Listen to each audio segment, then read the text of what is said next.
Sige na anak, mag-iingat kayo sa pagpasok sa eskwela ha. Alalayan mong maigi ang kapatid mo si Junjun. Opo, Nay. Ay, siya nga po pala, Nay. May babayaran daw po kami 10 piso sa school bukas. Ano? Bakit ngayon mo lang sinabi anak? Pasensya na po, Nay. Nakalimutan ko po kasing sabihin sa inyo kahapon. Ano ba namang klaseng eskwelahan ninyong yan? Walang katapusan sa mga bayarin. Para sa naman daw yun? Pambili raw po ng kortina at walis sa classroom, Nay. Diyos ko naman. Pati ba naman yung mga bagay na yan sa inyo pa iaasa? Kaya nga kayo nag-aral sa pampubliko para libre. Tapos kung ano-ano naman ang sinisingil sa inyo ng teacher nyo. Parang hindi na makatwiran yan. Sabi pa nga po ni Teacher, Nay, isi-zero niya raw po ako sa quiz kapag hindi ako nagbayad. Grabe naman pala yung teacher nyong yan, anak. Parang hindi nakakaintindi ng kalagayan ng mga estudyante niya. Paano pala kung walang pera yung mga magulang, di kawawa yung mga bata? Hindi ko po alam, Nay. Basta yun po ang sabi niya sa amin. Ate Pia, bilisan mo na dyan. Malilate na tayo. Sandali lang, Junjun. Kinakausap ko pa si Nanay. Sige na. Sasabihin ko na lang sa tatay mo mamaya pagdating niya. Sige na, pumasok na kayo at baka maliit pa kayo. Sige po, Nay. Haalis na po kami. Oo, basta mag-iingat kayo, ha? Opo, Nay. Junjun anak, huwag magpasaway sa ate mo sa daan, ha? Opo, sige po.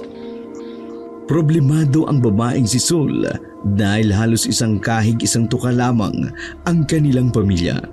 Bukod sa paglalabada ay wala rin naman siyang ibang makitang mapagkakakitaan sa kanilang lugar. Maswerte siya kung may 1 o 2 tao ang nagpapalabada sa kanya sa loob ng 1 linggo. Ang kanyang asawang si Dindo naman ay isang karpintero. Kaya madalas ay hindi tuloy-tuloy ang kanilang paggawa, dahilan para mabaon sila sa mga utang. Oh, bakit narito ka na, mahal? May nangyari ba sa trabaho mo? Oo, mahal. Natanggal ako sa trabaho. Naku, paano na yan? Ano nang gagawin natin? Sus Maria Joseph naman, Dindo. Hindi ko na nga rin alam eh. Sumasakit na rin ang ulo ko. Ano ba kasing nangyari? Bakit bigla ka na lang nilang tinanggal? Nagreklamo kasi yung nagpapagawa ng bahay. Sobrang bagal daw matapos ang ipinapagawa niya sa amin. Tapos naamoy pang lasing yung isang kasama ko, si Arnel. Ayan tuloy, galit na galit yung may-ari ng bahay. Kaya lahat kami nadamay. Tapos ipinatanggal pa kami. Nagwawala nga yung may-ari kanina eh. Ay naku naman kasi yung si Arnel na yan eh. Alam na nga may trabaho pa kayo, nagiinom-inom pa. Pati tuloy ikaw nadamay. Ano na palang gagawin natin yan?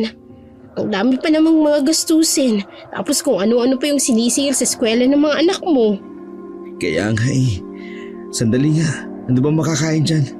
Kanina pa ako nagugutom eh. Naiwan ko pa sa trabaho yung pagkain ko. Gawa nung nagmamadali ako. May kanin na riyan, pero wala tayong ulam. Pagtsagaan mo lang muna yung asin. Kung gusto mo, kumuha ka na lang ng itlog ng manok sa labas. Tingnan mo kung may natira pa.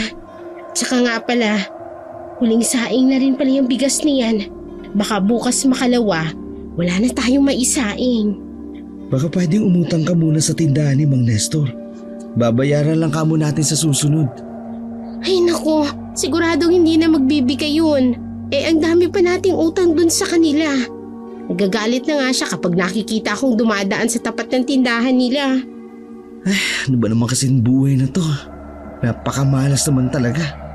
Sige na, kumain ka na muna riyan. Mabuti pa ibenta ko muna yung 3 natitirang manok natin sa bakuran. O sige, mabuti pa nga. Mag-alaga na lang kaya ulit tayo ng manok para kumita tayo ng malaki-laki. Ay Diyos ko, tumigil ka nga mahal. Ang tagal-tagal mo nang sinasabi yan. Wala namang nangyayari. Mabuti pa kumain ka na muna. Aalis na muna ako ha, para maibenta din yung mga manok. Sige mahal, mag-iingat ka ha. Pagkasyahin mo na yung perang mapagbebentahan. Sige na, kakain na ako. Kumain ka na rin ba?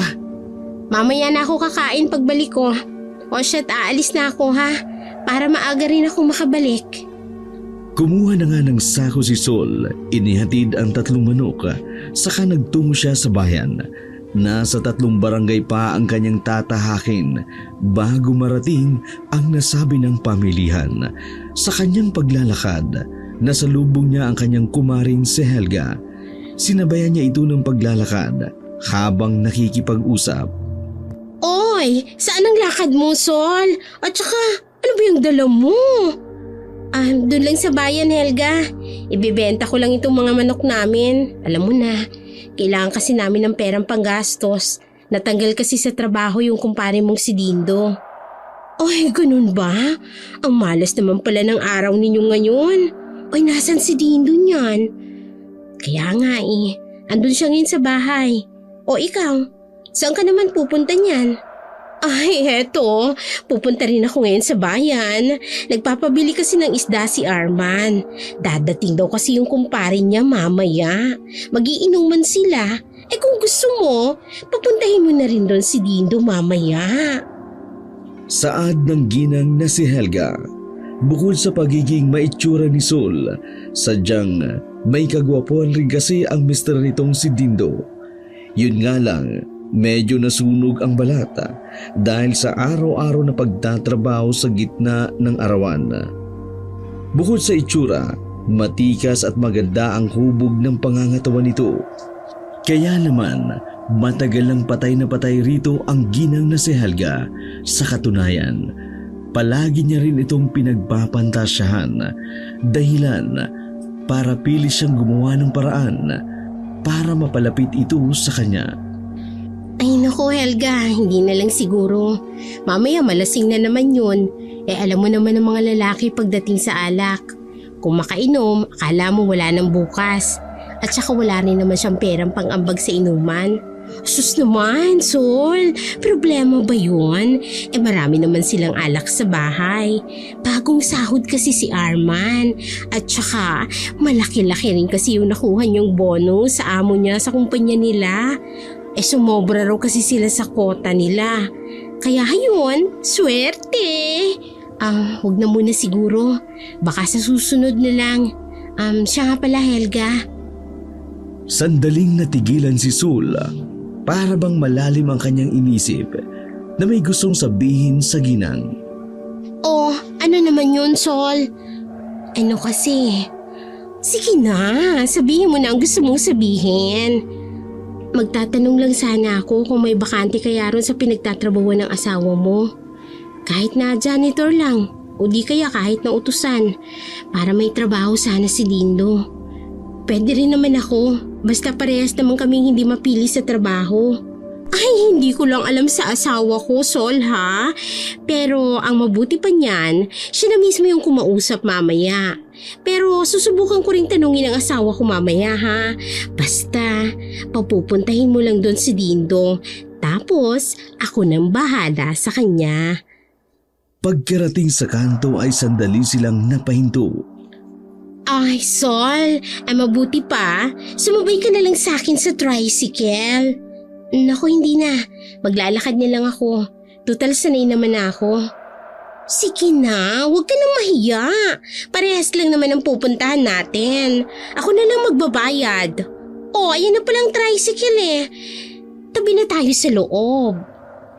Bagay na tinanguan na lamang ni Sol at nagpasalamat sa ginang. Lula ng tricycle, nagtungo sila sa nasabi ng pamilihan. Pagkarating doon, nagpaalam na si Helga kay Sol. Subalit bago man ito tuluyang umalis, kinausap niyang muli si Sol. Oh, heto. Kunin mo muna itong 1,000 piso. Sabay na inabot nito ang pera sa babae. Sa mga panahong yun, malaki na ang ganung halaga. Pumata kasi halos 200 piso kasi ang normal na kita noon sa araw-araw. Sa makatuwid, ang halagang ito ay katumbas ng 5 araw na pagtatrabaho ng kanyang asawa. Gayunpaman, walang maisip na dahilan si Sol kung bakit bigla siyang inalok ng ginang ng ganung kalaking halaga. Sa halip, pinagpalagay na lamang niya na naawa ito sa kanilang kalagayan. Naisip ni Sol na kung tatanggapin niya ito, baka magkaroon pa lalo ng malaking problema para mabayaran ito sa kanya. Ha? Para sa naman yan, Helga. Tulong ko na yan sa inyo. Total, marami pa naman akong sobra rito na ibinigay ni Arman. At saka, sakto na rin. Maraming nagbayad sa mga pautang ko kahapon. Naku, sobrang laking halaga naman yata niyan. Isa pa, wala akong pambayad dyan. Naku, ano ka ba naman? Hindi ko naman sinabing utang ito. Kusa ko itong ibinibigay sa'yo. Para na rin may pandagdag gastos kayo kahit na paano. At saka, para na rin sa mga bata. Salamat na lang, Helga. Pero hindi ko matatanggap ang malaking halagang yan. Pagtsatsagaan ko na lang muna sigurong ibenta itong mga dala kong ito. Saka na lang siguro ako lalapit sa inyo kapag nangangailangan na ulit kami ng pera. Diyos ko naman ito, oh.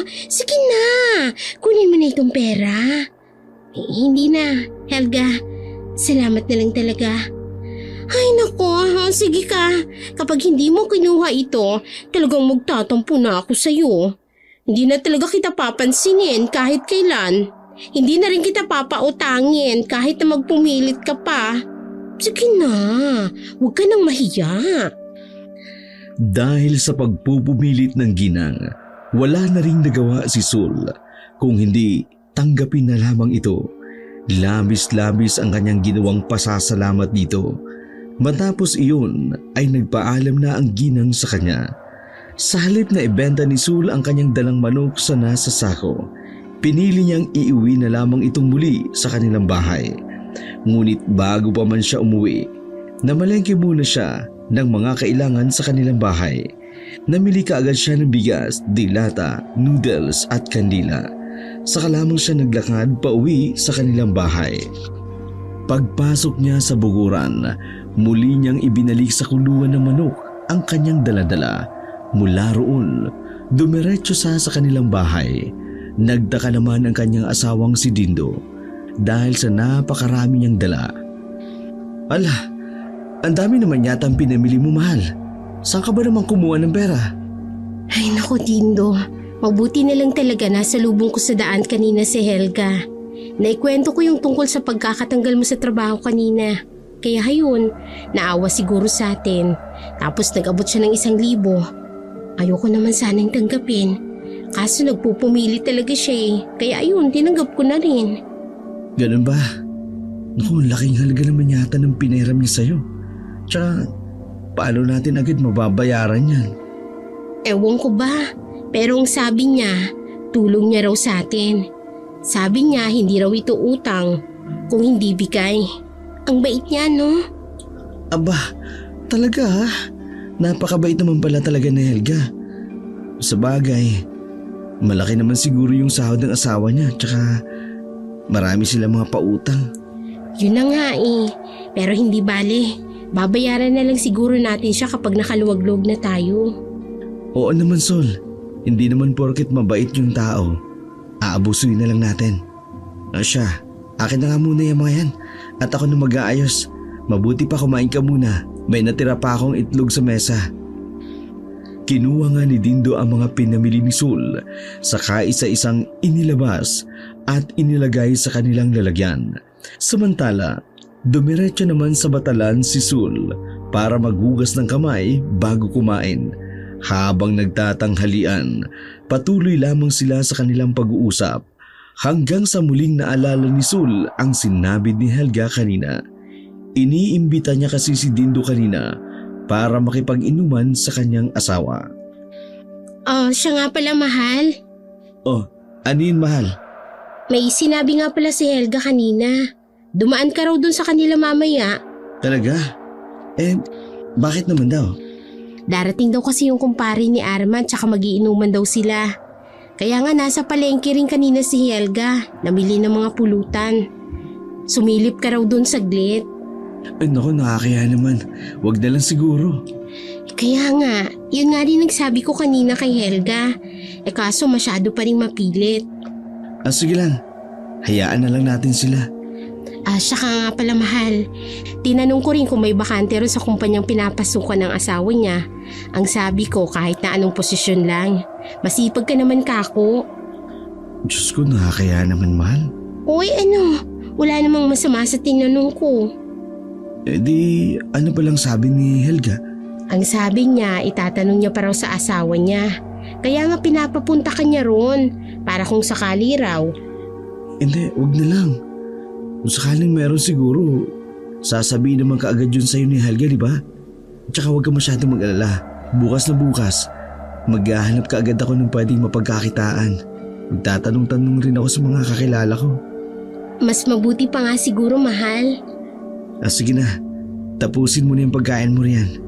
Mahiga muna ako sandali sa kwarto. Matapos ang nasabing tagpo, sandali muna siyang nahiga. Nahiga sila sa loob ng silid habang nakikinig sa kanilang radyong di baterya. Nakikinig sila sa Bombo Radyo Naga. Hindi pa man naglalaon, bigla na lamang nilang narinig ang tawag ni Helga sa labas ng kanilang bahay. Sol! Sol! Mahal, bumangon ka nga muna riyan. May tao sa labas. Tingnan mo nga muna. Sige, sandali lang. Paglabas ni Sol ay nakangiting binati kaagad siya ni Helga. Magandang tanghali, Sol. Ikaw pala, Helga. Ano nga palang atin? Eto. Napadaan lang ako. Kararating lang din kasi ng kainuman ni Arman. Pinapasabi niya na tawagin ko raw si Dindo. Oo nga pala. Nasabi ko na rin sa kanya kanina. Kaso nahihiya raw sa inyo. Ay sus, ano ka ba? Huwag na kamo siyang mahiya. Asawa ko naman mismo yung nag-iimbita. Kung gusto mo, sumama ka na rin. Para may kausap din ako. Naku, wag na. Pero sandali, sasabihan ko lang si Dindo. Ay, sige. Bibili lang ako sandali ng yelo sa tindahan. Basta sabihin mo ha. Sumunod na lang siya ron sa amin. Pagkaalis ni Helga, muling bumalik ng kwarto si Sol para kausapin ang kanyang asawa. Doon ay nagawa niya naman itong makumbinsi. Kaya dumiretso muna sa kubeta si Dindo para maligo. Matapos iyon, nagpaalam na siya kay Sol. Aalis na ako, mahal. Sige na, mahal. Basta huwag ka masyadong magpapakalasing ron. Saka umuwi ka kaagad. Oo, mahal. Sandali lang siguro ako ron. Sige na nga pala, pupunta na ako. Mag-isa ngang naglakad si Dindo patungo sa bahay ni na Arman at Helga. Naabutan niyang nag-iihaw ng isda sa loob ng kanilang bakuran si Helga. Bagong ligo rin ito habang namumutok pa sa lipstick ang kanyang mga labi. Nang mapansin siya ni Helga, kaagad siya nitong sinalubong ng isang matamis na ngiti. Tila ba labis ang saya ng babae nang makita ang pinagnanasaan niyang lalaki. Hi, Dindo. Ikaw pala. Ay, hi rin sa iyo, Helga. Napadaan ka raw kanina sa bahay. Nangiti pang tumugon si Dindo sa kanya, bagay na mas lalong nagbahanga kay Helga. Hindi niya tuloy maiwasang mapatitig sa napakaamong mukha ng lalaki. Nabalik lamang siya sa kanyang sarili nang mapansing nakatahimik na si Dindo na tila naghihintay sa kanyang muling pagtugon. Oo. Kanina ka pa nga nila hinihintay. Nagnanasang napatitig si Helga kay Dindo. Kung wala sana silang kasama roong mga oras na yun, malamang pwersahan siya nitong hinila at pinasok sa loob ng kanilang bahay para gawin ang maitim niyang balak sa lalaki. Ngunit sa halip, pilit muna nitong kinalma ang kanyang sarili. Siya nga pala, Dindo. Bakit hindi mo isinama si Sol? Niyaya ko nga rin siya kanina pero ayaw talaga niyang sumama. Nahihiya raw kasi. Sus naman! Bakit naman mahihiya pa? Tayo-tayo lang naman dito. Wala naman kami ritong ibang bisita. Kahit nga ako rin nahihiya pero pinilit rin ako ni Sol. Ano ka ba naman? Wala namang nakakahiya ron. Sige na pala. Kanina ka pa nila hinihintay. Tara na sa taas. Masayang hinatid ni Helga si Dindo patungo sa kanyang asawa. Oh, Arman. Nandito na yung isa pang bisita mo. Eto si Dindo. Ikaw pala, Dindo. Halika, pasok ka. Eto ang baso at alak. Tagay na agad. Tara pare, tagay na. Yaya ng isa pang kainuman ni Arman kay Dindo. Bagay na nginitian naman niya. Salamat mga pare. Kanina ka pa namin hinihintay eh. Kaya nga kagigising ko lang kasi pare. Teka muna, kumain ka na ba? Oo pare, katatapos ko lang kanina. Ipinakilala rin ni Arman ang isa niyang kainuman kay Dindo. Ito raw si paring Empoy. Nakaklase niya mula elementarya hanggang sekundarya. Paalis na raw ito ng bansa, patungo sa bansang Hong Kong. Kaya biglaan raw itong naparoon sa kanila. Teka sandali lang ha. Maiwan ko na muna kayo rito. Baka masunog ang niluluto ko. Sige mahal, sarapan mo yan ha? Abay, syempre naman mahal. Bukod sa masarap na ako, mas masarap pa akong magluto. Hindi bale, mamaya lang ipapatikim ko sa inyo ang luto ko. Sabay baling nito ng malagkit na pagtingin kay Dindo. Saka hinawakan nito ang kanyang malusog na dibdib. Bagay na pansin rin naman ng lalaki. Kaya hindi niya tuloy maiwasang mapalunok ng laway. Mabuti na lamang at abala noon si Arman sa pagbubukas ng isang bote ng alak. Si Empoy naman ay nakatalikod sa kanya. Kaya tanging si Dindo lang ang nakakita sa kanya. Nagpatuloy niya ang pag-iinuman at usapan ng tatlong lalaki. Samantala, abala naman si Helga sa pag-iiho ng isda.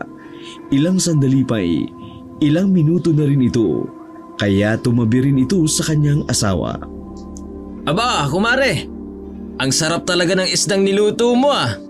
Aba, syempre naman pare. Ako pa ba? Kaya nga halos mabaliw-baliw sa akin itong kumpare nyo eh. Hindi naman sa pag-aano. Pero kahit tanungin nyo pa siya. Nako, talaga ba pare? Siyempre naman. Kaya nga mahal na mahal ko ito eh. Kaya nga gagawin ko ang lahat para sa kanilang dalawa ng anak ko. Tugon ni Arman sa kumpare. Sabay pansin ito kay Dindo na wala na palang laman ang bote ng alak sa kanyang harapan. Oh, Dindo pare, magbukas ka ng alak. Ayan o, ang dami nating alak dyan sa cooler.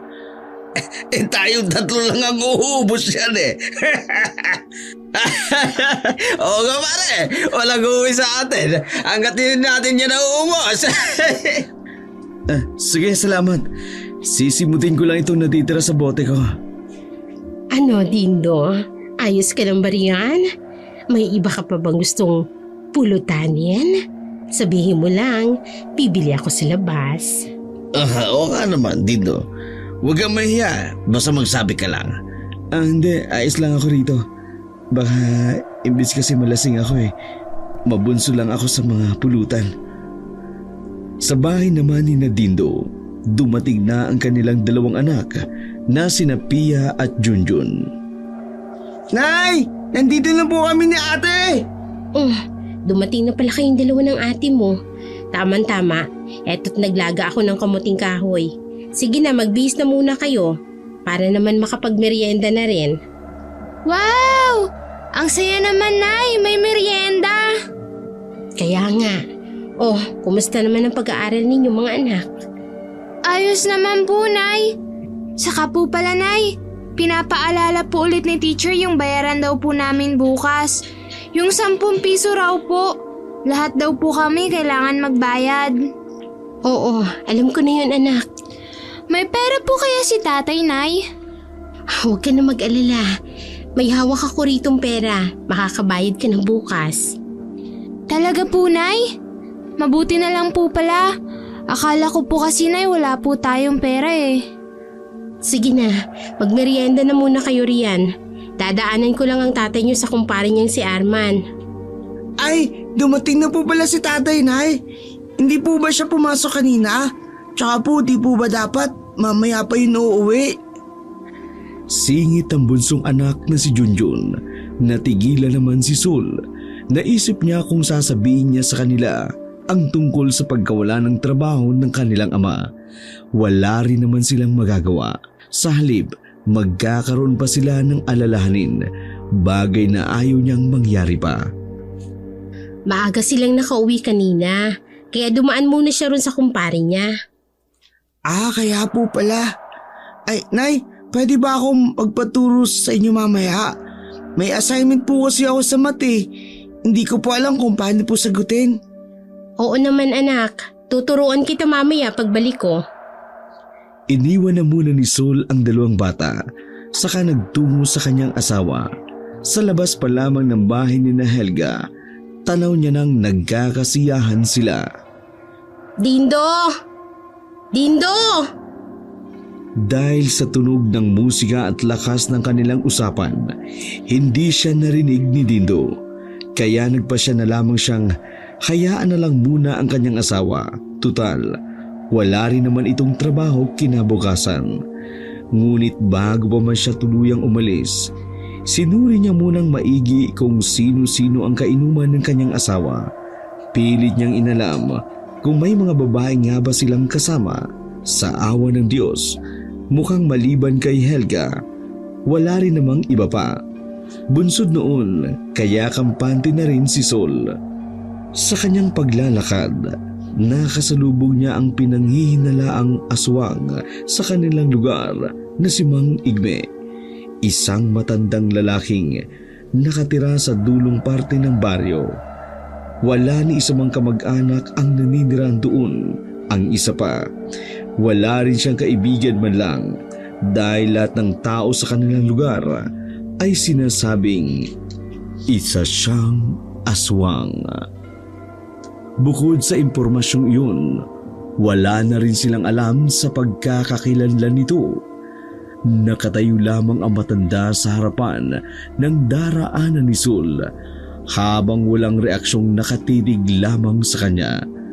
Sa hindi lang malaman na dahilan ni Sul kung bakit bigla na lamang siyang napatigil sa paglalakad, saka kinausap ang matanda. Magandang hapon po, Mang Igme. Walang tugon ang matanda sa kanya. Sa halip, nakatitig pa rin ito sa kanya, bagay na biglang nagdulot ng kilabot sa babae. Hindi niya alam kung magtatanong pa ba siyang muli, kung hihintayin muna niya ang tugon nito, o kung magpapatuloy lamang siya sa kanyang paglalakad. Sige po pala, mauna na po ako sa inyo. May gagawin pa po kasi ako sa bahay. Maglalakad na lang sana si Sul nang biglang magsalita ang matanda. Magandang hapon din sa iyo, Pasensya na kung hindi ka agad kita napansin. Malalim kasi ang iniisip ko. Medyo nawerdohan tuloy si Sul sa kanya. Paano kasing hindi siya nito mapapansin? Samantalang kanina pa ito nakatitig sa kanya. Gayunpaman, binaliwala na lamang niya ang mga bagay na yun. Ayos lang po yun, Mang Igme. Siya nga po pala, mauna na ako sa inyo. Ay, sandali lang, Po? Ano po yun, Mang Igme? May itatanong po ba kayo? Oo, Sige po. Magtanong na po kayo. Ilang buwan na ba yung nasa sinapupunan mo? Paggawi ni Mang Igme sa mga katagang yun, ay talagang labis na naguluhan si Sul. Siya naman kasing walang kaide-ideya sa mga sinabi nito. Wala pa siyang kaalam-alam na siya pala'y nagdadalang tao ng mga oras na yun. Wala pa rin naman kasi siyang nararamdamang pagbabago sa kanyang katawan. Isa pa, wala rin namang umuumbok sa kanyang tiyan. Hindi niya tuloy maiwasang bahagyang kilabutan sa kanyang kaharap. Subalit, hindi niya na lamang ito pinahalata sa kanya. Kaya ipinagkaila niya ang mga bagay na yun. Po? Buntis po? Sino po bang buntis? Ako po ba? Sige pala, mauna na ako sa'yo. May daraanan pa ako sandali. Sige. Dali-dali na ngang naglakad ang matandang lalaki.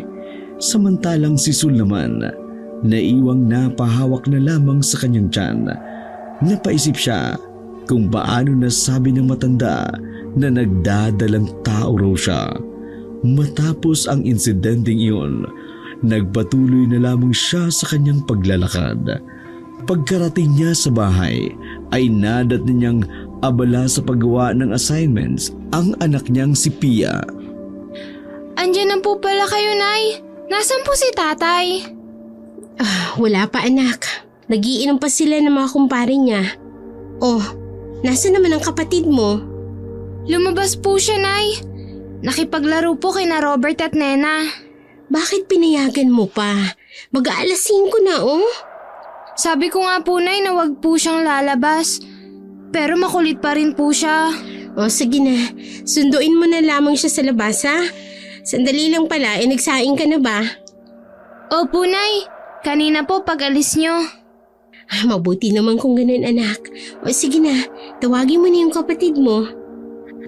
Naupo muna sandali si Sul sa harap ng lamesa para magpahinga. Napatulala lamang sila nang muling manambalik sa kanyang isipan ang naging tagpo kanina. Naisip niyang baka nga totoong aswang talaga si Mang Igme. Maaaring naamoy o naramdaman nga nito ang sanggol na nasa kanyang sinapupunan. Hindi na rin tuloy siya mapakali ng mga oras na yun. Halos mapabalikwas na lamang siya tuloy sa gulat nang biglang bumukas ang pinto ng kanilang bahay. Tumakbo kasing pumasok doon si Junjun. Ay, sus Maria Josep, kang bata ka. Ano ka ba naman? Ginulat mo ko ng todo, ha? Bakit po kayo nagulat, Nay?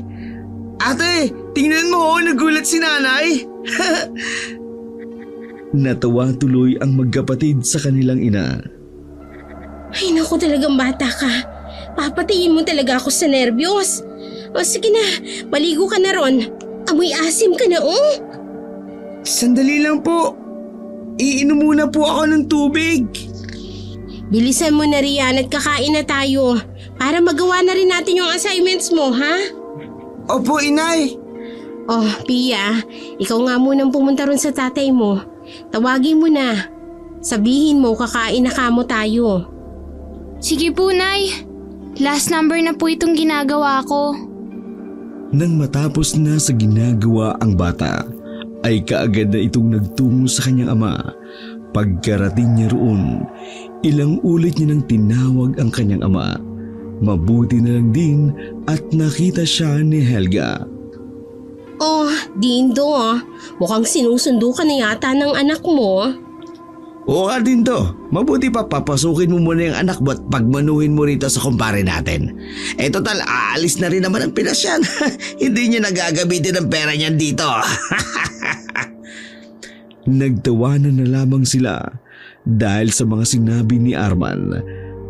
Kaya napadugot na lamang sa bulsa ang kanyang kumparing si Epoy. Saka tinawag nito ang bata.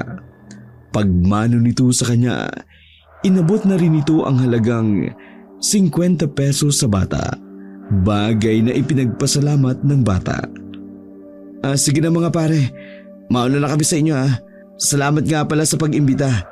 Sige na pare, ingat kayo. Salamat din sa pagpunta mo rito. Ingat din do ha.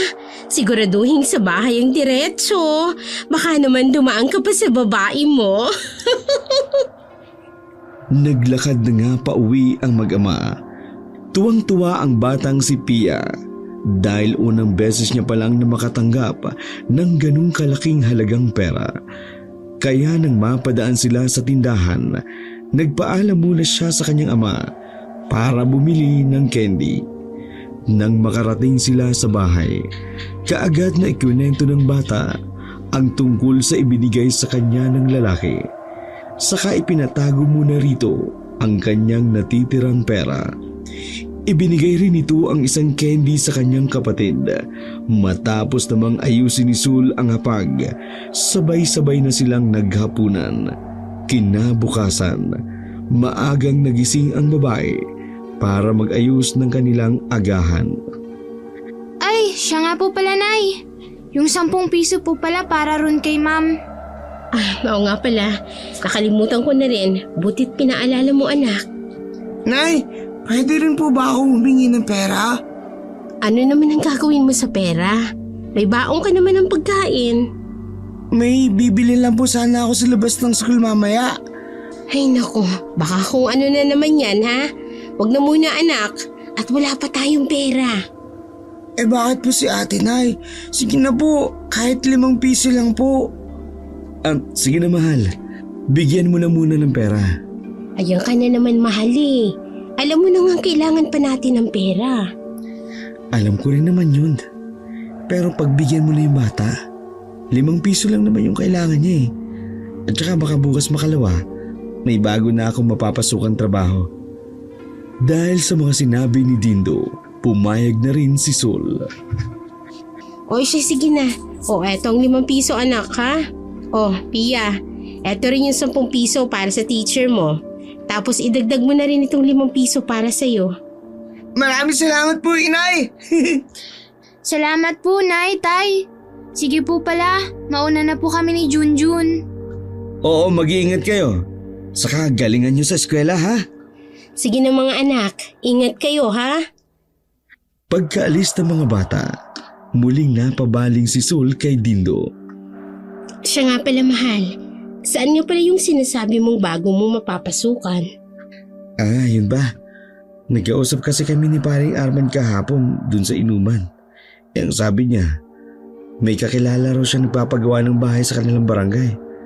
Kasi simula pa lang daw kaya tumatanggap pa sila ng tao. Ganun ba? Mabuti naman pala kung ganun. Buti na rin lang pala at pumunta ka nung kahapon. Kaya nga Ano pang napag-usapan ninyo? Ay naku, marami. Tapos andun din yung kaibigan ni Arman na si Epoy. Mabuti pa nga yun paalis na siya. Papunta ng Hong Kong. Tapos balak din daw sumunod dun si Arman. Baka itong taon din daw mismo. Ang galing naman pala nila, no? Kaya nga maganda rin kasi may tinapos sila sa eskwela. Tsaka mapera rin talaga yung mga magulang nila. Nahalata agad ni Sul ang lungkot sa mga mata ng kanyang asawa. Tila may halong inggit at panghihinayang kasi sa itsura nito. Kaya sinubukan na lamang ng babae na palubagin ang kalooban ng kanyang asawa. Hindi na bali mahal. Ang importante, magkasama tayo. Isa pa, ginagawa naman natin palagi ang lahat. Saka hindi tayo masamang tao. Kahit na ganito lang tayo, maprinsipyo at marangal pa rin tayo. Wala tayong tinatapakang tao. Basasan ba't makakaahon din tayo sa hirap? Maraming salamat mahal talaga sa pag-iintindi mo ha. Di bale, mas lalo ko pang pag-iigiyan para sa ating mga anak. Halika na't mag-almusal muna tayo.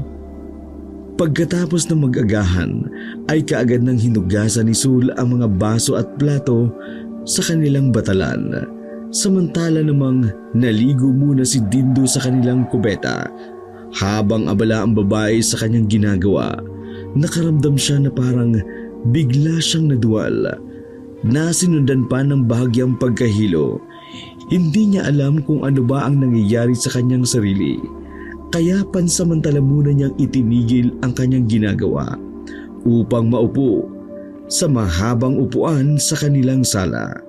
Pagkalabas ng banyo ni Dindo, kaagad siya nitong napansin na nakakunot na ang kanyang noo. Oh, mahal, napano ka? May masakit ba sa'yo? Wala naman mahal. Parang bigla lang sumama yung pakiramdam ko. Talaga? Oh, kumusta ngayon ang nararamdaman mo? Medyo okay na ako mahal.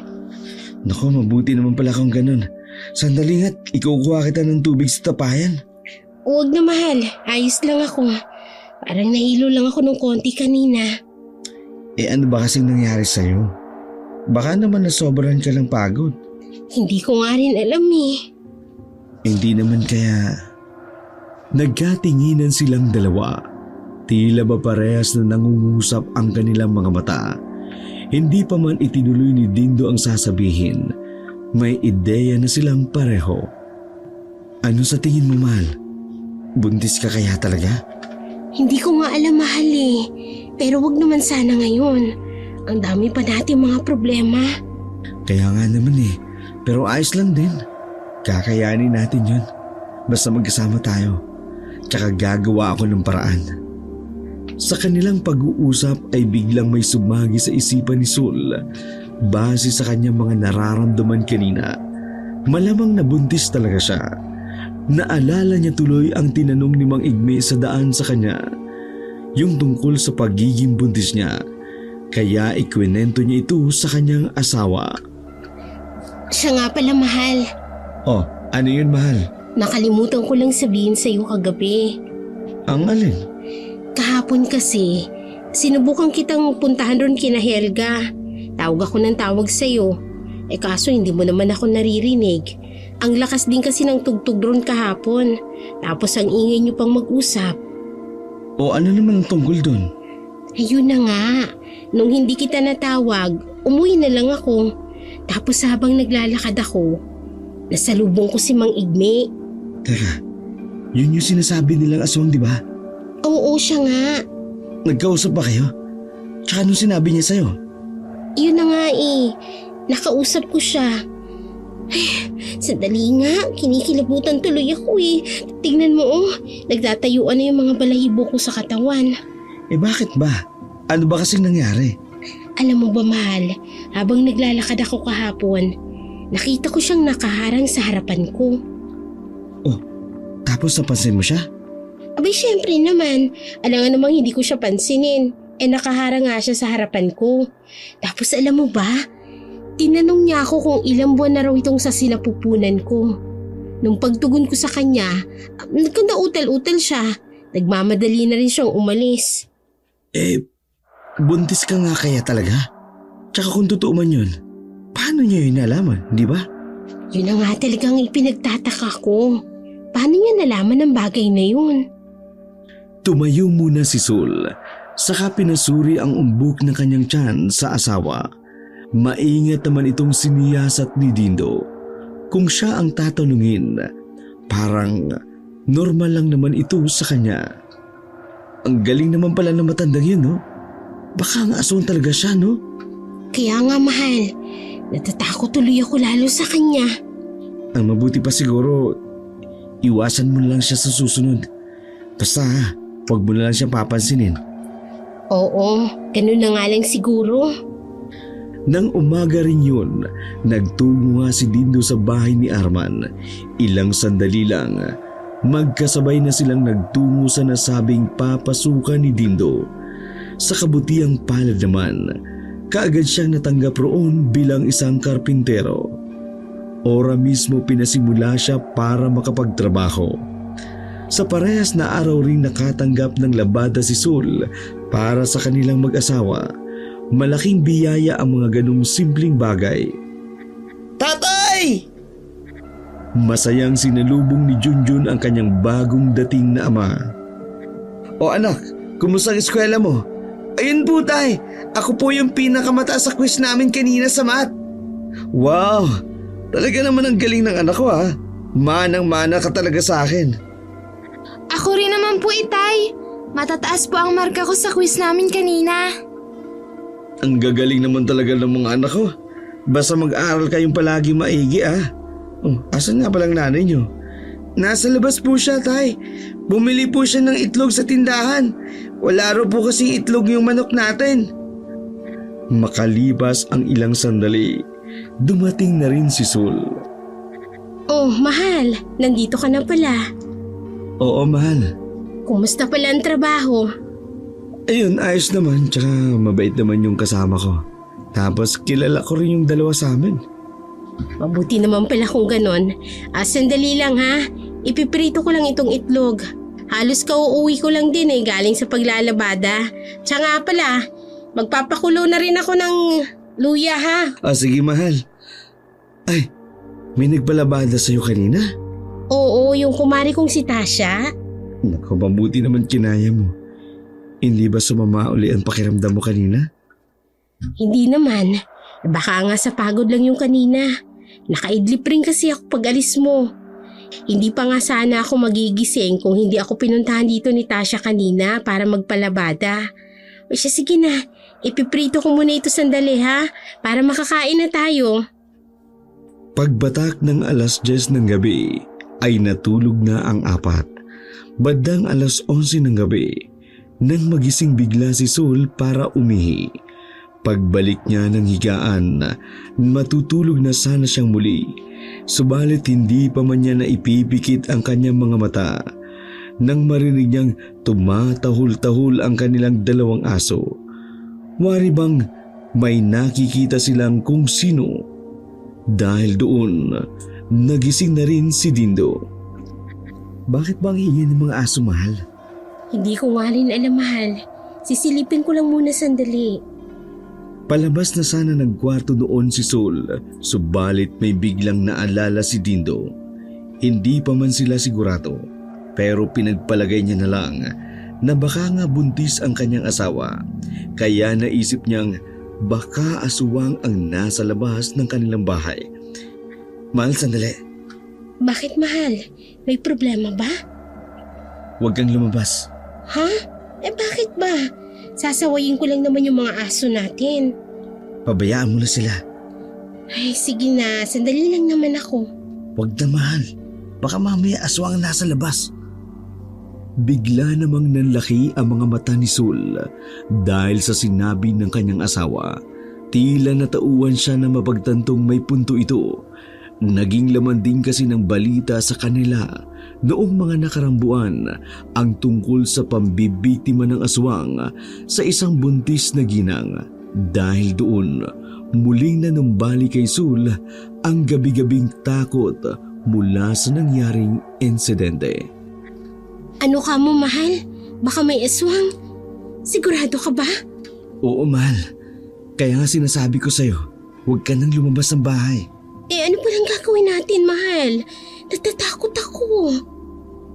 Marahang naglakad si Sol patungo sa tabi ng kanyang asawa. Parehas lamang silang nagpalingalinga habang patuloy sa kanilang pakiramdam. Maya-maya pa'y may narinig silang mga kaluskos sa kanilang bubungan sa tapat mismo ng kinatatayuan ng babae.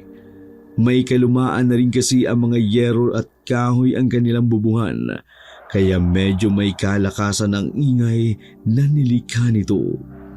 Bunsod pa ng nasabi ng kaluskos, wala nang sinayang na mga oras pa si Dindo. Pagdaklap niya'y tinungo niya ang itak sa ilalim ng kanilang papag, saka mahigpit na kinipkip ito sa kanyang mga palad. Ang kaninang ingay sa bubong ay nasundan ng isa pa, kaya naman parehas na lumipat ang posisyon ang takot na mag-asawa. Subalit gayon na lamang ang kanilang pagkagulantang matapos sumunod ang mga kaluskus sa kanilang nilipatan. Waring naaamoy o nalalaman kaagad ng nilalang na nasa itaas ang kanilang kinatatayuan. Dindo, mahal. Ang mabuti pa, humingi tayo ng tulong sa mga kapitbahay. Mabuti pa nga, mahal. Mga kapitbahay! May aswang! Tulong! Tulong! Mga kapitbahay! Tulungan niyo kami, mga kapitbahay! Lolo! May aswang! May aswang sa bubungan namin! Tulong! Saklolo! Ukol sa kanilang ingay ay nagising na rin ang kanilang dalawang anak. Sobrang takot din ng dalawang bata. Kaya wala silang magawa kundi ang magyakapan na lamang habang umiiyak. Dali-daling nilapitan ni Sol ang kanyang mga anak upang damayan ang mga ito. Nangangatal pang napapikit ang babae para magsingit ng kanyang panalangin. Ilang sandali lang, muli siyang bumalik sa kanyang walang humpay na paghingi ng saklolo. Nalulukuban man ng matinding takot si Dindo, ngunit lakas loob na itinaas nito ang kanyang itak, saka itinutok sa kanilang bubungan. Hoy, aswang! Akala mo hindi ka namin kilala? Halika rito! Pumasok ka! At tatagayin ko yung katawan mo! Oo nga, kilala ka namin na punyemas ka. Hindi kami natatakot sa iyong gago ka. Lumayas ka rito sa pamamahay namin. Mga salitang namutawid na lamang sa bibig ng mag-asawa, dala ang pagbabaka sakaling uubra ang mga ito. Bagay na sinuklian na lamang ng malakas na pag-angil ng nangangalit na aswang. Animoy ito ang kanyang tugon sa kanila. Saka nagsimula na itong pwersang tungkabin ang yero ng kanilang bubungan. Mas lalo pang hinawak ng mahigpit ni Dindo ang kanyang itak.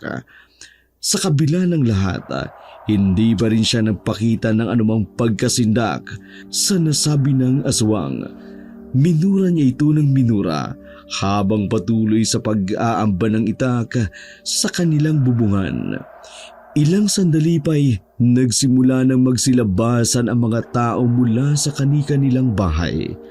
Ang iba'y may hawak na mga itak, sulo at kung ano-ano pa. Hey mga pare!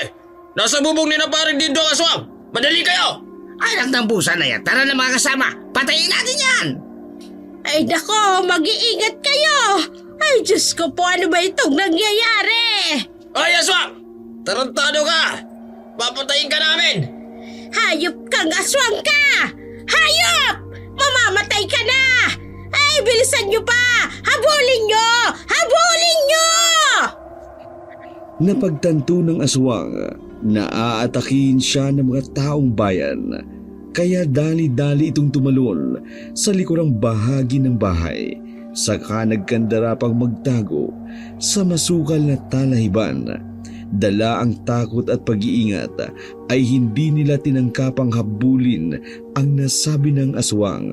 Ang mahalaga, naitaboy na nila ito at naantala ang kanyang masamang pagtatangka. Paring Dindo! Marisol! Ano? Ayos lang ba kayo? May nasaktan ba sa inyo? Wala naman. Maraming salamat sa inyo.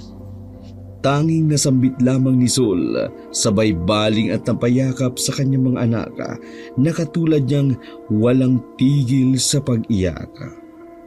Alay pare! Ano? Okay lang ba kayo? O pare, maraming salamat nga pala sa pagdating ninyo. Salamat din sa inyong mga kasama. Oo pare! Sino-sino pa bang ibang magtutulungan? Sa kaswang na yon? Ay, kaya nga dito. Ay, mabuti na lang at nagising talaga kayo. Mabuti't narinig kaagad kayo ng mga tao. Kaya nga po Aling Binyang, mabuti na lang po talaga at nagising itong si Sol.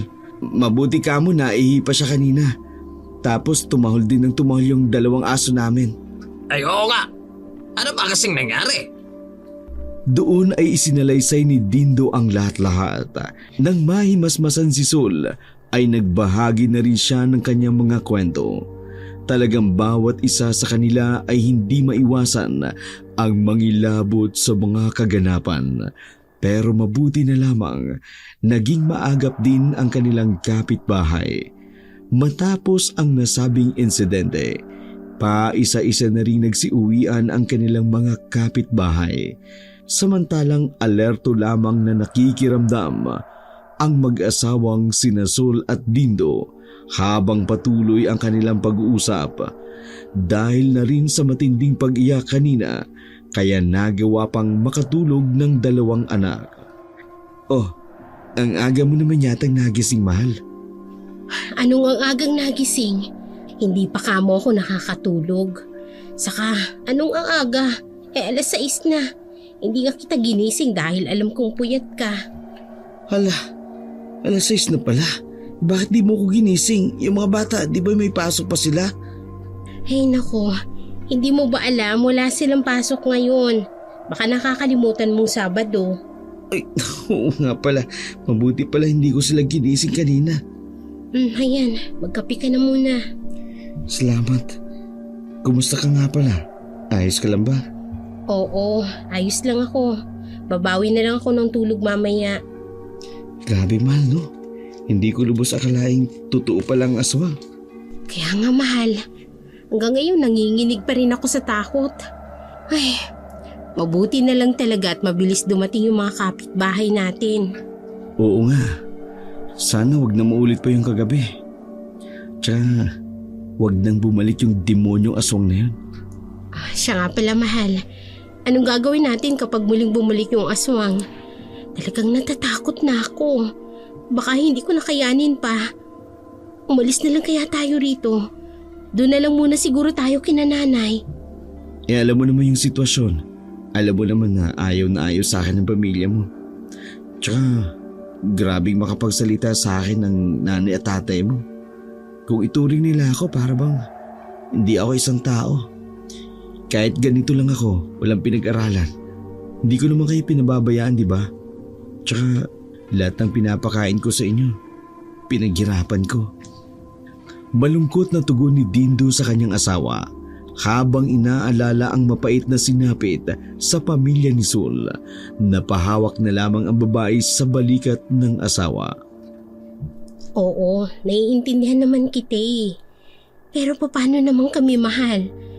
Paano kung buntis pala talaga ako? Tapos ako pala talaga yung punteriya ng aswang. Isipin mo rin sana yung kalagayan natin. Kahit ako, ayoko rin naman talagang bumalik kina nanay. Pero iba talaga yung sitwasyon natin ngayon. Parang hindi ko pa talaga kaya na maulit muli yung nangyari kagabi. Napalingon na lamang sa malayo si Dindo.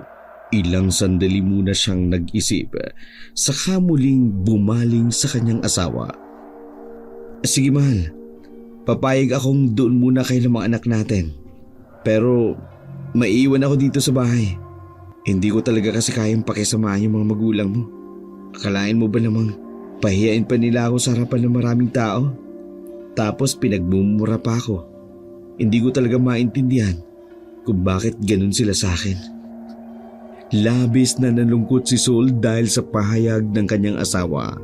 Maging siya man ay hindi maitatanggi ang mga nagawa ng kanyang mga magulang kay Dindo. Kaya hindi niya pinilit pa ang kanyang gusto. Lumipas ang ilang araw. Sa awa ng Diyos, hindi na rin nasundan pa ng ganoon ang mga kaganapan. Buong akala nila, tuluyan ng magwawakas. Pero dumating ang isang gabing hindi nila inaasahan. Nagising na lamang ang mag-asawa matapos marinig ang walang humpay na pagtahol ng kanilang dalawang aso. Wari bang may labis na kinagagalitan sa labas ng kanilang bahay. Mula roon, mabilis na naalerto sina Dindo at Sol. Bago pa man sila muling humingi ng tulong, sinigurado na muna nilang naruroon nga ang nasabing aswang. Walang kaya talagang aswang na yan. Talagang bumalik pa ha? Papatayin kita ngayong halimaw ka. Ano pang hinintay mo? Pumasok ka rito! Tulungan niyo po kami! Tulong! Saklolo, may aswang! Bumalik po yung aswang, mga kapitbahay! Tulong! Bea, anak! Nay! Ano pong nangyayari? Nandyan po ba ulit yung aswang, Nay? Nay, natatakot po ako. Sa katulad ng naunang eksena, nagising ang kanilang dalawang anak at nag-iyakang muli habang nauwi sa pagyayakapan. Ilang malakas na putok ng baril ang umalingaw-ngaw sa buong kapaligiran. Bagay na mabilis na nagpataboy sa sumasalakay na aswang. Mabuti na lamang, rumisponde agad ang kanilang mga kapitbahay. Bunga rin sa naunang insidente. Naghanda na rin ang iba pang tao sa kanilang lugar. Mas lalo pa silang naging alerto sa bawat gabi na nagdaan. Sa katunayan pa nga, dalawa sa kanilang mga kapitbahay ang sadya pang bumili ng baril para lamang sa nasabi ng aswang. Pagsapit ng umaga, seryosong nag-uusap muli ang mag-asawa. Sa pagkakataong yun, batid na rin ni Dindo na mahalaga ang seguridad at kaligtasan ng kanyang pamilya. Kaya agad niyang pinayagan ang mungkahin ng kanyang asawa na doon na muna sila titira sa bahay ng ina nito. Sa umaga rin yun, inihatid na roon ni Dindo sina Sol at ang kanilang mga anak katulad ng inaasahan.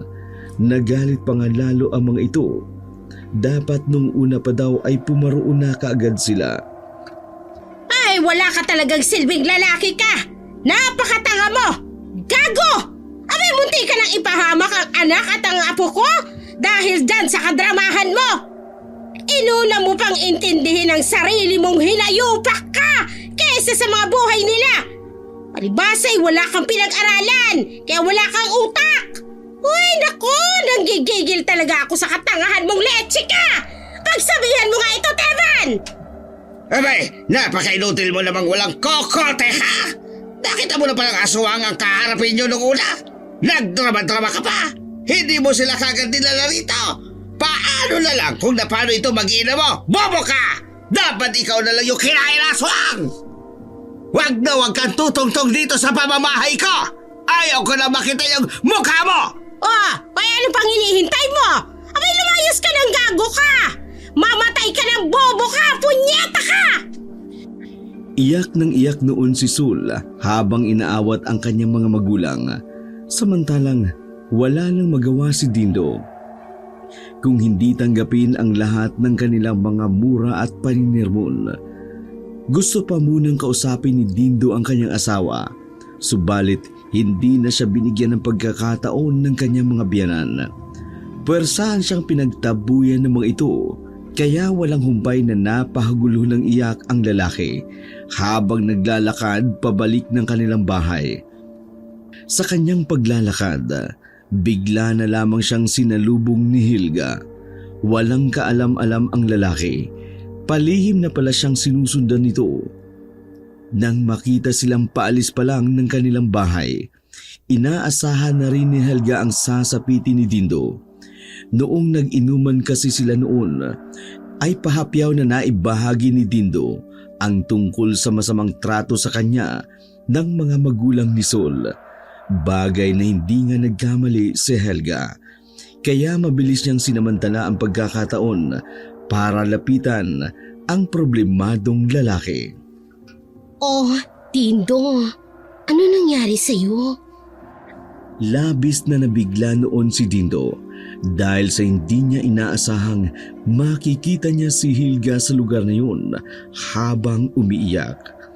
Ang isa pa, malayong bahagya ang kanilang baryo. Helga, anong ginagawa mo rito? Wala naman, Dindo. Galing ako riyan sa kumari ko. Taga rito siya sa baryong nito. Dahilan lamang kunyari ni Hilga sa kanya. Napano ka nga pala? Anong nangyari sa'yo? Hindi naman kaagad tumugon si Dindo sa kanya. Dindo? Napayuko na lamang si Dindo. Tila hindi niya magawang magsalita dahil alam niyang mas lalo lamang siyang maiiyak. Dindo, huwag ka nang mahiya. Kaibigan mo ko, kumari mo ko, kaya pwede mo akong sabihan. Ang mabuti pa, itagay na lang natin ito. Makikinig ako sa'yo. Hindi na, Hilga. Uuwi na lang ako. Kaya ko naman 'to eh. Salamat na lang sa'yo. Okay na ako. Kaagad na tumalikod si Dindo para sana maglakad. Subalit bago pa man siya tuluyang makahakbang, hinawakan na ni Hilga ang kanyang kanang kamay. Halika na. Sumama ka na sa akin sa bayan. May alam akong magandang inuman ng alak doon. Ay naku, hindi na. Nakakaya naman sa'yo. Tsaka ano na lang sasabihin ng mga tao kapag nakita magkasama tayo? Mamaya niyan, hanapin ka pa ng asawa mo. Ano ka ba? Magiinom lang naman tayo. Saka wala naman si Arman sa bahay. Sa susunod na linggo naman siya uuwi. At may team building sila sa kumpanya nila. Anong malay ko kung kasama niya rin talaga yung kabit niya. Kaya nga sobrang sama rin ng loob ko. Gusto ko rin talagang mag-inom. Nang mapadaan ang isang tricycle, kaagad itong pinara ni Helga. Sa tindi ng kanyang pagpupumilit, pwersahan niya ng hinila ang lalaki. Bagay na hindi na rin ito nakatanggi pa. Ang tanging gusto na lamang talaga ni Dindo ay ang magpakalangu-langu ng todo sa alak. Kaya kahit ayaw niya man, nagpatianod na lamang siya sa babae. Oh, ayan. Di ba ang ganda rito? Wala masyadong tao, saka malayo sa lugar natin. Kaya siguradong walang makakakilala sa atin dito. Pwede tayo ditong mag-inom hanggang gusto natin. Sandali lang ha, tatawagin ko lang sandali ang waiter. Pagdating ng alak, kaagad na itong binanata ni Dindo. Sa sobrang sama ng kanyang loob, patuloy na lamang siya sa kanyang pagtagay. Nang tuluyan na nga siyang malango sa alak, doon pa lamang siya naglabas ng kanyang hinanakit. Iyak pa ng iyak doon si Dindo, habang seryoso namang nakikinig ang kanyang kausap. Wala nang sinayang na mga oras pa ang babaeng si Helga. Panay na lamang ang pagdikit nito sa kanya, habang panay rin ang himas nito sa kanya. Bagay na hindi na rin inintindi pa ng lalaki. Di naglaon. Nabalot na rin na matinding init si Dindo. Kaya wala na siyang nagawa, kung hindi sumunod na lamang sa babae hanggang sa marating nila ang pribadong silid. 10:00 na ng gabi nang magising si Dindo. Masakit ang kanyang ulo dahil sa epekto ng alak. Naruroong mag-isa lamang siya sa nasabi ng silid habang patuloy na inaalala pa ang mga nangyari. Ilang sandali pa, doon niya napagtanto ang nagawang pagkakasala sa kanyang asawa. Pinaghalo-halong emosyon ang bumabagabag sa kanya ng mga oras na yun. Gayunpaman, kaagad niyang isinuot ang kanyang mga saplot, saka nagpa siyang bumalik sa kanilang bahay. Palabas na sana siya sa nasabi ng lugar nang magsalita ang isang babae. Sir, sandali lang po. Kayo po yung nasa room 7, no? Bigla namang kinabahan si Dindo. Naisip niyang baka hindi pa bayad ang pribadong silid na ginamit nila ni Helga. Wala pa naman siyang kapera-pera ng mga oras na yun. Bakit, may problema ba? Wala naman po, sir. Pinapasabi lang po kasi ng babaeng kasama nyo. Babalik daw po siya bukas ng umaga rito. Hantayin nyo lang daw po siya sa room nyo. Saka bayad na rin po yung room nyo, sir. Tapos tanungin ko raw po kayo kung ano raw po ang gusto nyong kainin. Bale, bayad na rin po yun, sir. Ganun ba? Hindi na muna siguro. Anong oras pala siya umalis? Kanina lang pong 8:00, sir. Sige, salamat. May pupuntahan lang ako sandali. Kunwaring nasabi na lamang ni Dindo, pero ang totoo, wala na talaga siyang balak bumalik sa lugar na yun. Hindi na nga rin niya lubos maisip kung bakit niya nagawa ang mga bagay na yun. Hanggang sa nagtungo na lamang siya sa kanto para sumakay ng tricycle. Ngunit pagkapa niya sa kanyang bulsa, wala pala siyang kapera-pera. Ano ba yan? Wala pala akong pera rito. Paano ako makakauwi nito sa bahay? Delikado pa namang maglakad. Sobrang dilim pa ng nadaan ko. Baka mamaya madali pa ako ng aswang. Ay, talaga naman oo. Ano bang klaseng buhay ito? Napakamalas talaga. Wala na ngang nagawa si Dindo kung hindi ang bumalik na lamang sa kanilang silid. Balak niya sanang agahan na lamang umalis roon para hindi na siya maabutan pa ni Helga. Bandang 5:30 ng umaga nang magising si Dindo, dali-dali siyang naglakad pa uwi. Siguro'y aabutin siya ng 1 oras bago marating ang kanilang bahay. Sa ilang minuto niya lang na paglalakad, nadaanan niya ang kumpul-kumpul na tao. Abay, Diyos ko, kawawa naman yung babae. Taga saan kaya yan? Ay sobrang tindi talaga ng mga nangyari. Dapat talagang mapatay yung aswang na yon.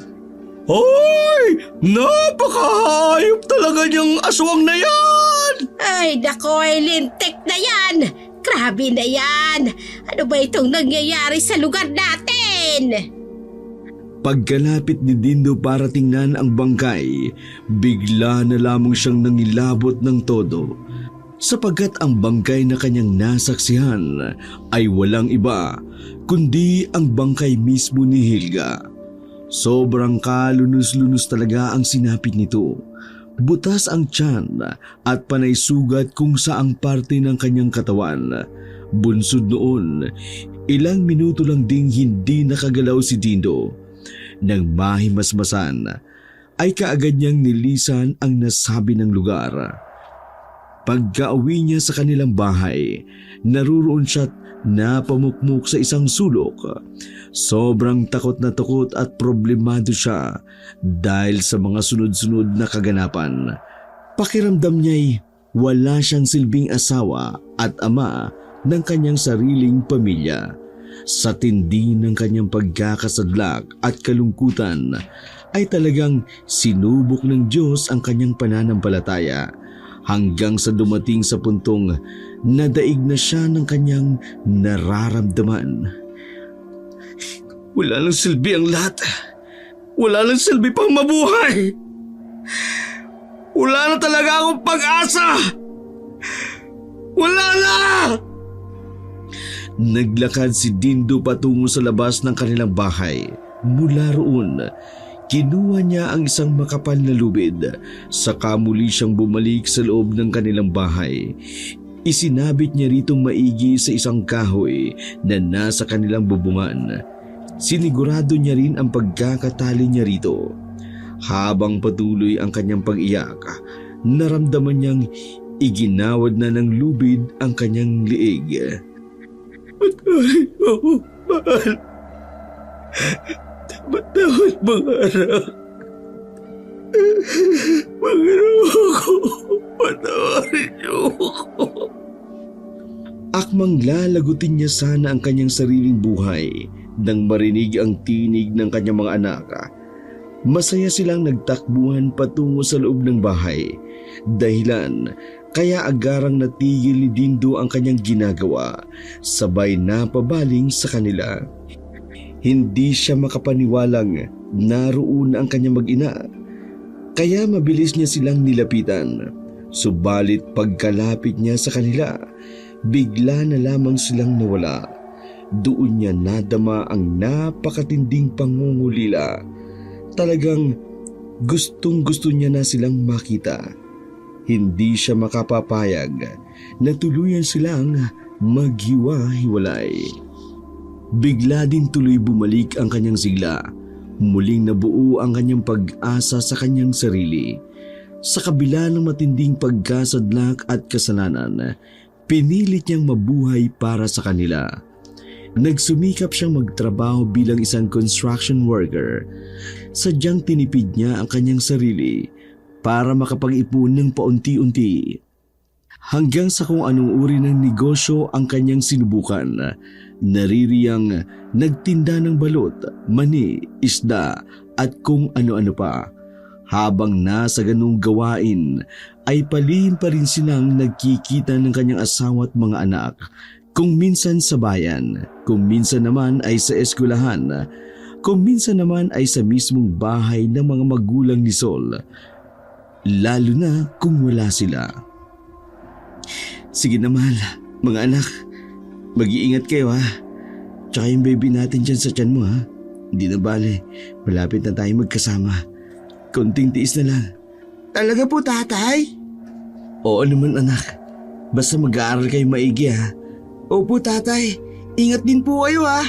Salamat po sa pasalubong po ninyo. Salamat po, Itay. Sige po at ingat rin po kayo Balik po kayo, Tay Oo, mahal. Ikaw rin. Mag-iingat ka rin, ha? Sige na at baka dumating na si nanay. Bumalik ka na lang ulit sa Sabado. Mamamalengke sila sa bayan. Lumipas pa nga ang mga araw, linggo at buwan hanggang sa tuluyan ng nakapanganak si Sol. Kasunod noon, lumago-lago na rin ang kita ni Dindo. Nang magkaroon ng sapat na pera, pinili niyang magtayo ng isang maliit na kainan sa bayan. Sa kabutihang palad, sinuwerte naman siya sa larangan ng pagninegosyo. Ngunit hindi pa roon natatapos ang lahat.